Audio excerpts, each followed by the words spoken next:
মোহাম্মদ আলী আমাদের প্রশ্ন করেছেন, আমার ছেলের বয়স 1 বছর।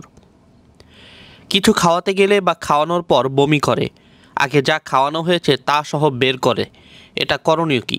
এইরকম ক্ষেত্রে সাধারণত দেখা যায় কি, আমরা যদি আরও ভালো হতো যদি উনি ওজন বলতেন। 1 বছরে যদি একটা বাচ্চার ওজন যদি 9.5 কেজি 10 কেজি যদি হয়, তাহলে এইরকম বাচ্চাগুলো দেখা যায় যে সাধারণত যদি নিয়মিত হয় তাহলে ওভার ফিডিংয়ের জন্য হয়।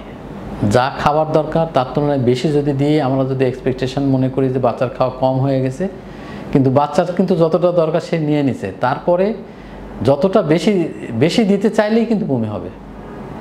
এটা প্রথমেই খেয়াল রাখা লাগবে। বাচ্চার ওজন যদি ঠিক থাকে তাহলে এটা নিয়ে ওরে যাওয়ার কিছু নাই। আর ও যখনই খেতে চাইবে না তখন খাওয়াটা বন্ধ করে দেবেন, দেখেন যে আপনার কোনো চিকিৎসা লাগবে।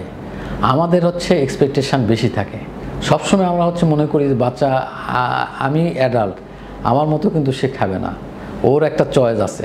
ও দিনে কিন্তু বেশিবার খাওয়া পছন্দ করে এবং খাওয়া পরিবর্তন করে একটা খাবারই সবসময় পছন্দ করে না, পরিবর্তন করে আর একটা দিলাম, এই জিনিসগুলো পছন্দ করে। এইভাবে যদি আমরা খেয়াল রাখি তাহলে কিন্তু বাচ্চার প্রাধান্য দিয়ে যদি আমরা খাবার দিই তাহলে বাচ্চার বাড়া এবং বাচ্চার সব কিছু বিকাশ হওয়া সবচেয়ে সহজ হয়।